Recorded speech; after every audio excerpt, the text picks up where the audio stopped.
Hello, folks. We're just going to give folks another minute or two. We're about a minute early here, so we'll be underway here shortly. So thanks for your patience while everyone continues to log on.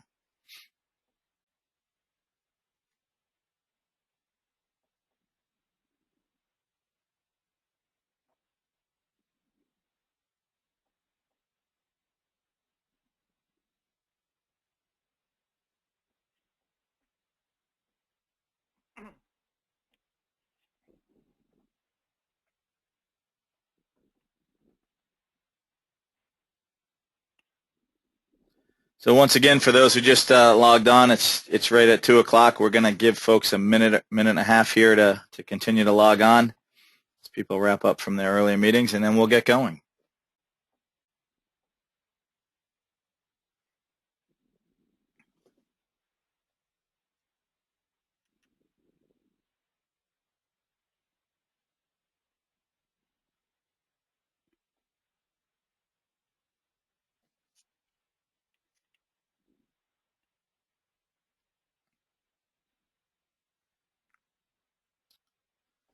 All right, so we're going to get started here. So first off, I just want to say welcome to everybody to another of our SMB Work Style webinars. For those of you that don't know, I'm Urban Gillis, and I run our SMB practice here at Jabra. And I'm extremely glad you could join us for today's talk.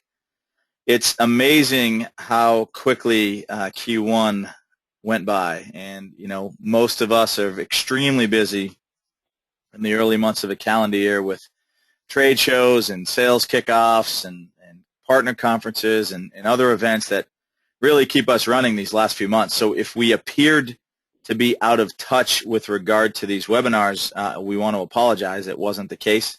But I think that today's topic and more importantly, our speaker will make up for this and then some.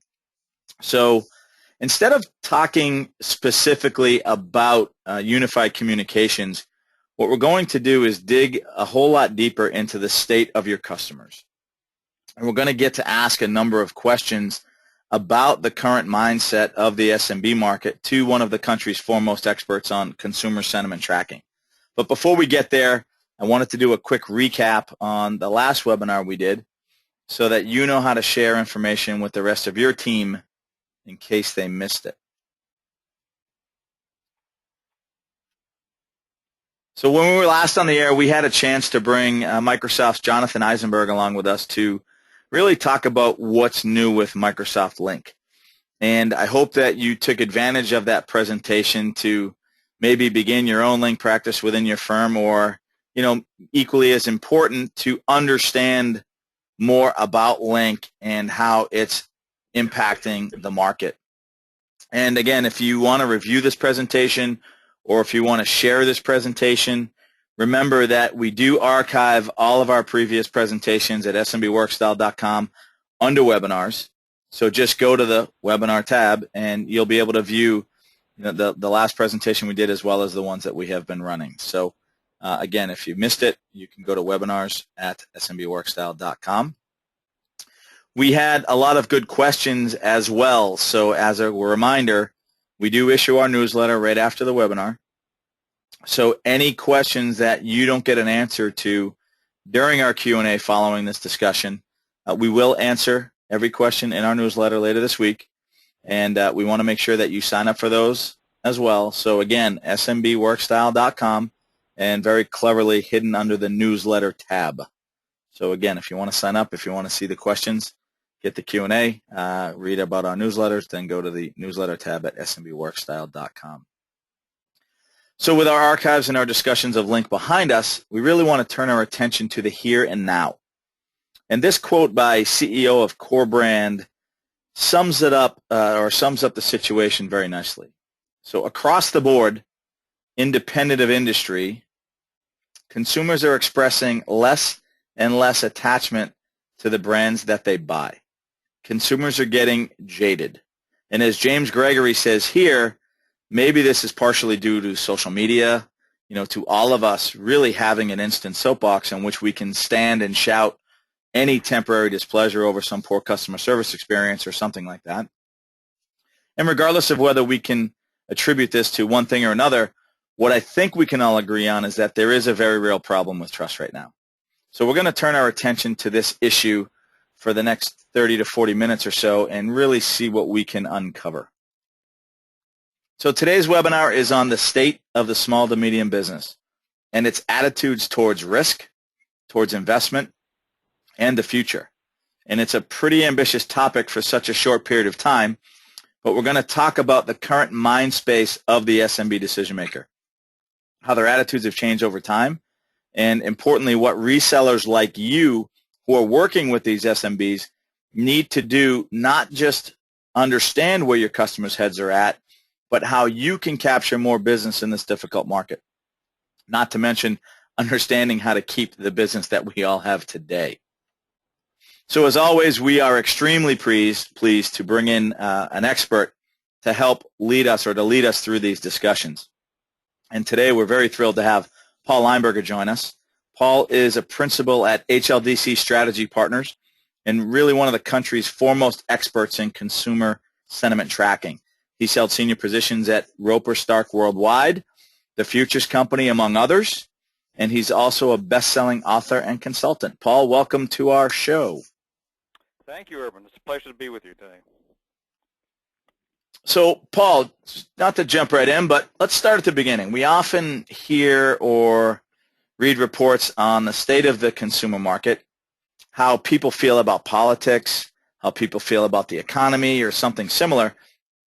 How important is it that we take this kind of approach in a business-to-business setting? And what sort of insights can we get from this type of data? Wonderful question. Great way to start off. Well, let's talk about two things, first of all. The first is that one of the things, if you've been in the business that I've been in, which is tracking consumer trends and B2B trends over the past 25 years, one of the interesting things that's happened is that B2B and B2C are pretty much the same thing. It used to be that there were big boundaries. There was the person you were when you were at work and the person you were when you went home. But just as there have been significant changes in the way in which we work, the same thing's true about consumer attitudes. So when we talk today about generally about consumer attitudes, in most instances, we're also talking about the B2B environment. So that's number one. Number two, and probably most important, when you ask the question, why is it important to understand consumer attitudes? And of course, in this case, the attitudes of small business owners. It's because consumers and small businesses really drive this economy. You've probably heard this statistic, but something over 70% of this economy is driven by consumers' purchase decisions. And it's quite simple when you think about it, and yet quite complex at the same time. If consumers are optimistic, they spend, and the economy gets better. If they're pessimistic, they don't spend, and of course the economy suffers. So you might say, knowing the attitudes of consumers and, of course, small business owners and how their attitudes affect buying behavior is one of the most important things to know about and understand. Right. No, that makes a lot of sense, and I think I get it. Fortunately for me, you and I had a chance to talk about this prior to today's webinar, so I've already had a bit of a preview of what you've learned. But one thing that struck me, and really the reason I used that quote earlier, is this issue of trust. So can you tell us a little more about this issue of trust? Yes, absolutely. It's an extraordinarily important issue. The quote that you cited earlier, Urban, really goes to the heart of how consumers and small business owners view the current business environment. In today's business environment, there's a profound lack of trust. As of late 2013, to give you a couple of stats to go with, only 33% of Americans trusted big businesses, 33%, an all-time low, and a number that we've been tracking for over 30 years. And another 85% of consumers agree with the following statement, quote, if the opportunity arises, most businesses will take advantage of the public if they feel they're not likely to be found out, unquote. So, so the overall trust in businesses of all sorts, but especially of big business, are at all-time lows. So the question right away becomes, well, why is this so? And yet, in some ways, I don't think I need to answer that because I'm sure you can guess. And yet, if you go back and look at it, it's that the Great Recession that started in 2007, and some people would say still is going on, had a really significant impact on American attitudes and behavior. What's really the case, and what we're going to be talking about the rest of the time today together, is that we now live in a changed America. What was true pre-recession, pre-2007, is no longer true. And if our attitudes about the way we approach our customers and the way in which we approach decision-making goes back to 2007, and we keep hoping and truly against hope that that things are going to go back to the way they once were, it just is not the case. And in this new world that we're going into, this changed America, trust really took a big hit. So let me go on for just a second about this. Sure. In the pre-recession world, the name of the game was about more, as you'll recall. Houses got bigger, bigger brands were powerful, luxury cars, new electronic gadgets. More was better. And I'm sure we all recall the bumper sticker of the guy that dies with the most toys wins. Yep. And before that, but still true during this time, that from Wall Street the movie, greed is good. That kind of sentiment is clearly gone and probably will never come back, or hopefully will never come back, maybe it's a better way to put it. One of the lessons of the Great Recession, and this one we believe really will stick now for the next 30 years, so talking about trust becomes really important in this context, is that less is more. Less has changed from being a burden, you didn't want less, to actually becoming a choice. Now why? Why would that be the case, and how does that have to do with trust? Well, let's talk about that for a second. Less to us today and to small business owners is simpler, it's lighter, it's more adaptive, it's more creative, it's more spontaneous, and probably most important for small business owners is that it puts us back in control. Yep. Less is about smarter spending, being in control, and actually fewer brands but deeper relationships. So collectively, we all got burned by the Great Recession, and we're determined not to make the same mistakes again. Right. So I think we've seen this as a very real example in a couple of situations, and I think that you put it very nicely. Less is more, and we see a lot of partners out there who are offering solutions in this new world, and they're trying to establish themselves as a trusted advisor. Yet, we had an example just a short, maybe 2 years ago, where there was a partner that had a fairly good-sized deployment of UC on brand new laptops. I think it was about 8,000 units, and they never discussed the audio endpoints. And it not only halted their deal, it halted the entire deal. And I think, again, as we compete for that mind share of the customer to be that trusted advisor, I think it behooves us all to not only understand the entire solution, but really be able to intelligently talk about the entire solution. That's a great example. Seem to make sense? No, absolutely great example. Yep.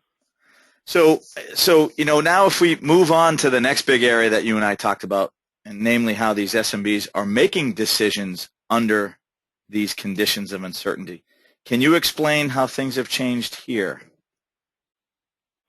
Well, as we all know, probably the single biggest difference, and there's a lot of questions as to what the impact really is on small businesses as well as on consumers, is how do they handle this continuing uncertainty, and what has been the impact of things like, for example, social media. Right. The way to just to talk a little bit more before we get into that, to talk about how they're handling uncertainty. I think one of the ways they're doing. Yeah, that's fine. It was in there as Hey, Jesse, can you please mute, please? Sorry, we have our technical difficulty with one of our green room guys. Sorry, Paul. Go ahead. Okay. No worries. Handling uncertainties remains a difficult issue, because even though the economy is beginning to grow, it's growing very slowly, and the uncertainty may have lessened to some extent, but not really. And one of the ways that small business owners are handling this uncertainty, and what you really need to have in your mind when you start talking to them is that they handle it by making what they're calling smart decisions. And what I mean by that is that, you know, if you like, the mantra of today's small SMBs really is, we want to make the most of our time and our money. And that's really what smart decision making is all about. Yep. And of course, the key to smart decision making is building strong, deep relationships. And those relationships, of course, are those relationships that are built on trust. So there you have it again. You know, said the word again. It really is at the heart of the way in which we do business, especially today, and especially given what we've gone through over the last 5 years. Right. So if you were talking about things like brand loyalty, well, brand loyalty as a concept, as we all know it, is pretty much a dead concept. Brand loyalty today isn't about the brand itself, how big the brand is, or anything like that. It's really about trust and building that trust. Right. And again, I think we see some very real examples there where, you know, at one point, kind of the BlackBerry changed the way we all worked. And I can't think of one person that wasn't using a BlackBerry yet. We all know, you know, the battle for the device in the enterprise, and you know, loyalty has shifted. And I think that's a great example. And it's more about being able for us to adapt and more quickly handle the way the work life is changing. That's exactly right. Again, that's a wonderful example, and we all can think of examples where that's the case. For example, you know, these days, most of us would not trust General Motors or Toyota just because they're the two largest automotive companies on the planet. Right. We just wouldn't do that. So we all have examples in our own lives of how the world has changed. Mm-hmm. So it seems that this shift in how SMBs are making decisions without all the information in their hands is very much dependent on, you mentioned social networks. So can you expand on that and how you've seen this change?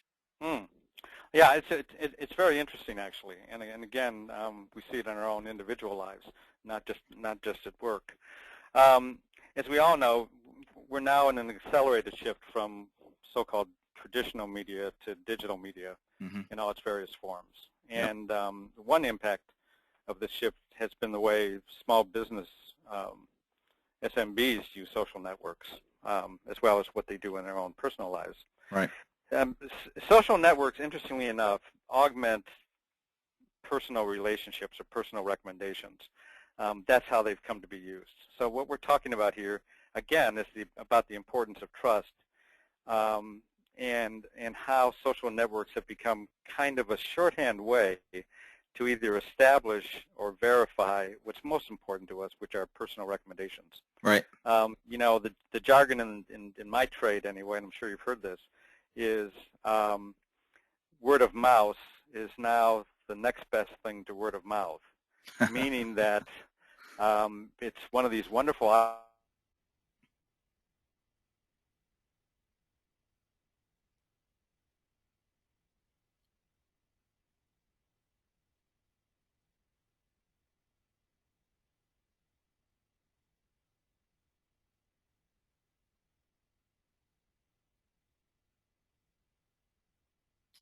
Did we lose Paul?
Am I back?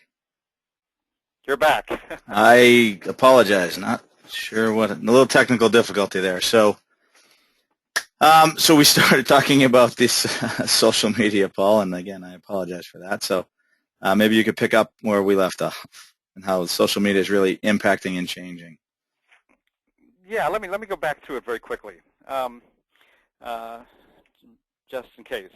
The interesting thing about social media is that as we move from a world of traditional media to digital media in all its various forms, it has actually amplified the desire on the part of consumers and of small business owners to have more face-to-face or closer personal relationships. Right. What is now true on the web is a way to handle what is most important now, these personal relationships, which you might call word of mouth, which are personal recommendations, have been augmented now by word of mouth, if you will. Right. And those personal, that while they're not as good, we are willing to trust strangers in their opinion more than we trust the so-called experts. And that's a big shift in the way in which we go about establishing the concept of trust. Right. And as I was saying, you know, we all use these days something like TripAdvisor or Yelp, and it's two of the fastest growing companies in the country. And why do we do that? Because we trust what individuals like ourselves might be thinking about or saying about a specific restaurant or a specific place we might want to go. And you know, Yelp and TripAdvisor become stronger and more trusted advisors as we try them and discover that they agree with us. That what or you know, we went to that restaurant. The restaurant turned out to be just what the Yelp respondent said, and then if we try it again and try it a few more times, if it continues to give us good, reliable information, then it becomes an even more trusted source. And while it's not as good as a personal recommendation from a trusted friend, it begins to get closer. So we now live in a world where both personal recommendations are more important than ever, and the whole level of trust is more important than ever, which is the offline world. Right. And at the same time, we augment that with social networks to give us at least some sense of what a personal recommendation would have done otherwise. Right. So, and I mean, you talked about a great example of TripAdvisor. I just happen to be able to use TripAdvisor very effectively over the weekend, and you know, it helps us and my family as we're planning things out. But you know, another important aspect, had a trip a couple months ago and issue with a hotel that we checked into late at night, and you know, my college-age son said, you know, instead of going down to the front desk, he said, "Watch this, Dad. We'll Twitter, and I guarantee you'll get a response by the time we wake up tomorrow morning." And sure enough, the large hotel chain contacted me to figure out how they could resolve my issue. So, and that's out there for the world to see. So, you're right. It is changing the way we are establishing trust and the way our SMBs are looking at us as solution providers and us as companies. So, very, very, very true. So, you know, how do we sum this up for our resellers, and what does all this mean for, you know, the folks on this call that are really serving the SMB market, and what do you think the big takeaways are? Yeah, absolutely. Well, you know, in an environment of uncertainty, and there's nothing to suggest, unfortunately, that this uncertainty is going to go away unless all of a sudden the slow recovery begins to get better. But I don't think none of us think that's going to be the case. Yeah. I think in the post-recession world we live in, as we were talking about earlier, the mantra of SMBs has become, we make the most of our time and our money. So being smart, making smart decisions, means limiting the companies interestingly enough, limiting the companies you do business with, but, and building stronger, deeper relationships. Now, what are relationships? I think the bottom line here is that relationships are built on trust. Mm-hmm. And what SMBs are looking for more than anything else as they go forward in this new changed world they live in are trusted advisors, companies that can help them meet their needs and solve their problems both today and probably more importantly tomorrow as well. Somebody who's going to be there for them in the long run, somebody who cares about the success of their business and who really does, and maybe it's become overused, but I don't think so, a true trusted advisor, that go-to company that understands what I do, understands what my needs are, and then works with me on an ongoing basis to solve those, to meet my needs and solve my problems. So we see a lot of people that, coin that for, not coin that phrase, but use that phrase, trusted advisor. Are there things specifically that, some of the folks on this call can really do to set themselves apart from everybody else, particularly when we talk about this, unified communication and collaboration space? What can they do? Well, I would say two things. And this is, I would suggest this is good advice for all of us in everything we do. One is to listen hard. Don't jump to conclusions quickly just because you have a solution that you think might work. Listen to what their real problems are. Good listening is a powerful skill, and one that can be learned. Secondly, more face-to-face communication. Yeah. In a world where we're spending less and less time talking to people, you want to change the nature of the game, get face-to-face with them, look them in the eye, and talk to them about their problems and their concerns and meeting their needs. Right. It makes a world of difference. Just like the wonderful example of the person, if you want to make a difference in your relationship, write them a handwritten note. Don't send them an email thanking them. Write them a handwritten note. You'll be so different than the rest of the world that you'll be remembered. And so it's the same thing. Right.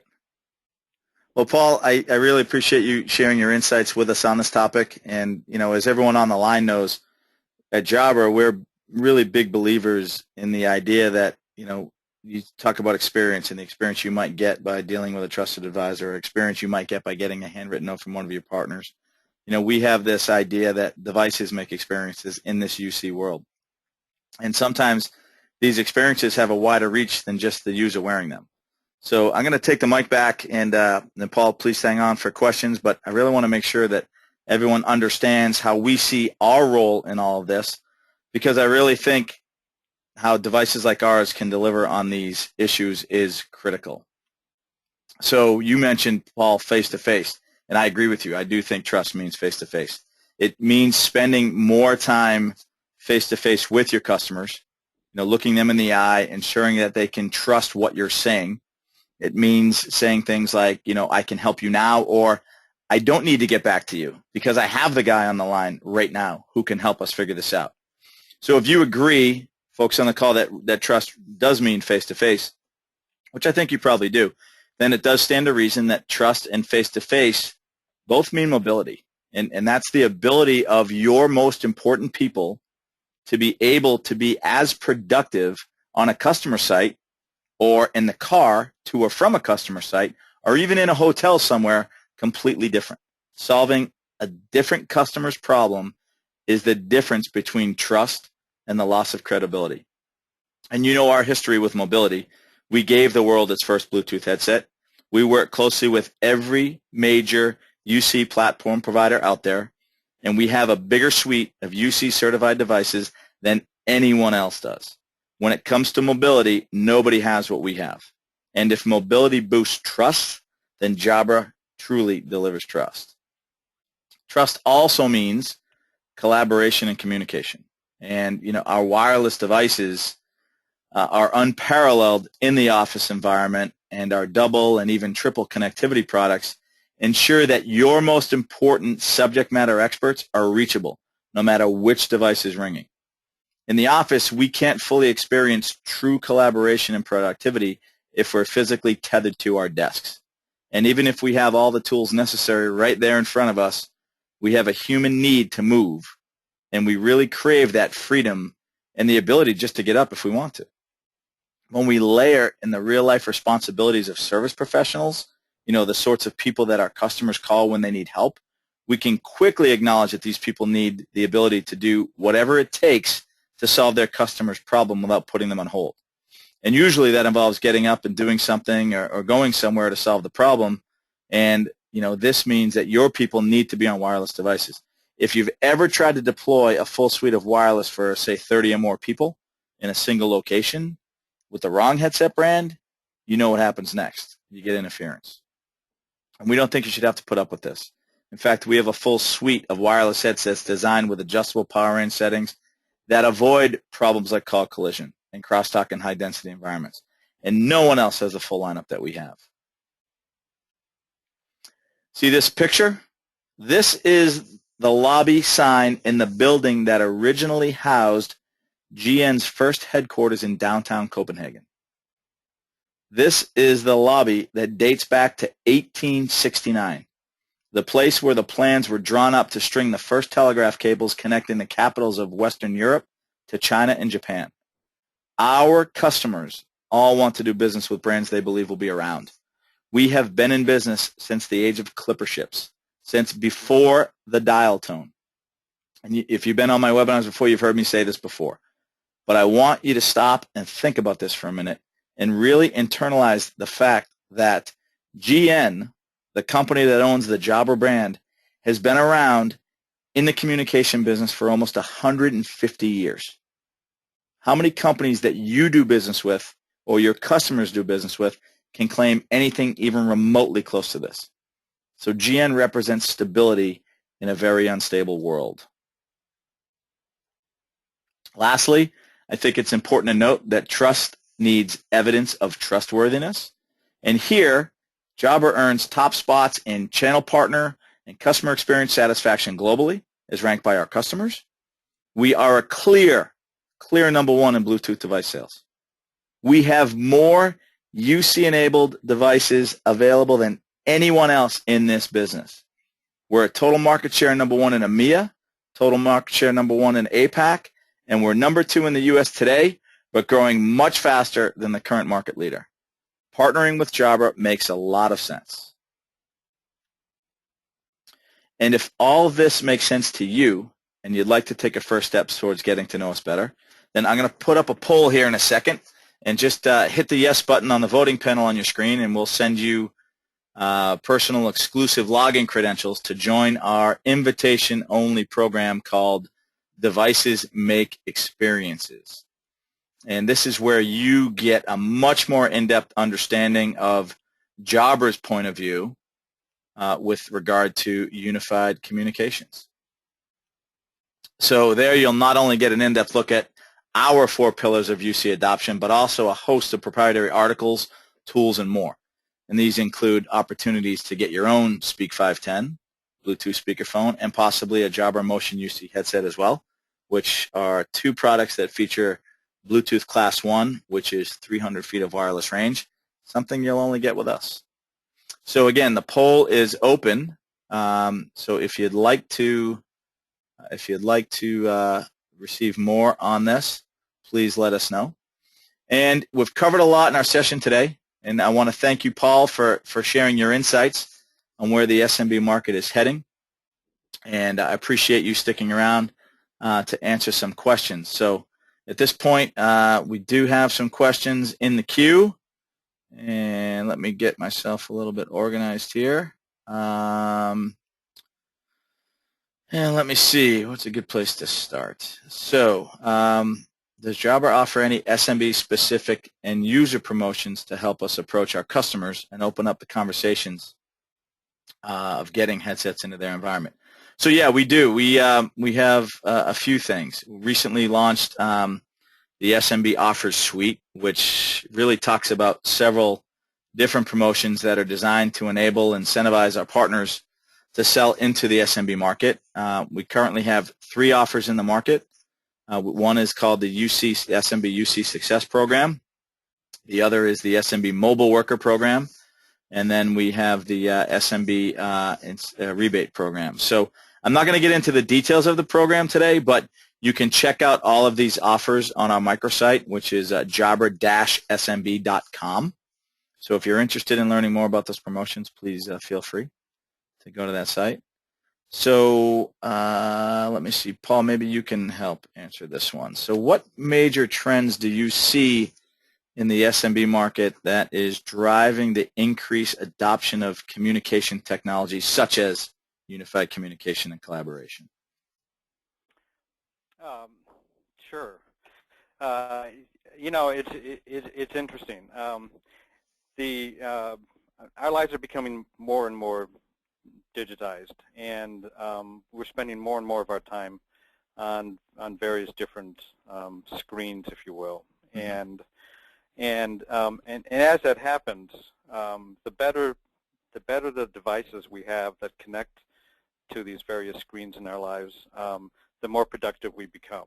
And one of the things that's true today that was not true just even 4 or 5 years ago is that we truly live 24/7 lives, and we need to be connected all the time, because most of us, in point of fact, in one way or another, because of the internet, we live in a global economy, and we need to be able to answer questions that are coming in from very, very different time zones across the globe.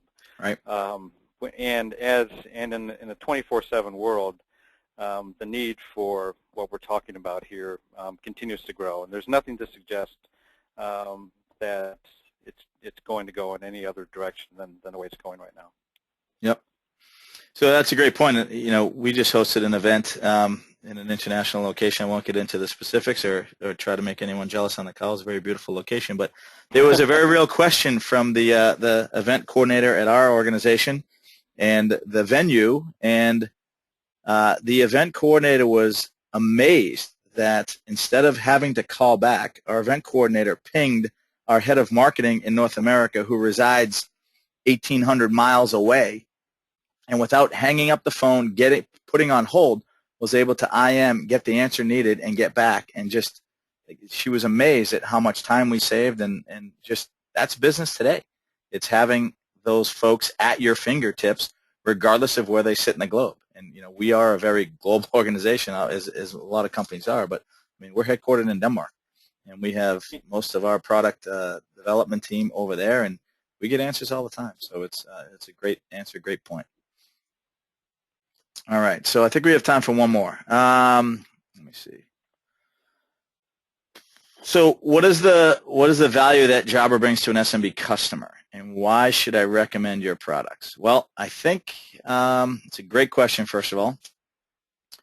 So I think we help solve 3 main points for SMBs. Our solutions really help increase productivity by allowing you to always be connected wherever you are, or wherever your customers are, or where your customers' employees happen to be. And I think we've shown some very real examples of that today. We have very reasonably priced wireless solutions at every price point to really help SMBs contain costs. And finally, on the theme of this call, you know, we've been around for close to 150 years. And I think companies and SMBs in particular can really trust that we are going to be here for years to come. We are not going anywhere. We have been around in communication business for close to 150 years. And we do one thing, and one thing only as a company, and that is sound. And we deliver the best sound in the industry. So with that, Paul, again, I want to thank you very much for your time, and I really appreciate you taking the time out to join us today. It was a pleasure, Irvin. Thank you. And folks, we will get to the other questions and answer those in our newsletter. So again, if you have any additional questions, feel free to reach out to us. Happy to engage you in Devices Make Experiences, and very much look forward to working with you. If you have any follow-up, or just reach out to your team member, and we'll be happy to talk and move forward. So appreciate you taking the time out today, and hope you all enjoy your Q2 or current quarter, whatever quarter that is, and we look forward to talking with you all soon. Thanks, folks.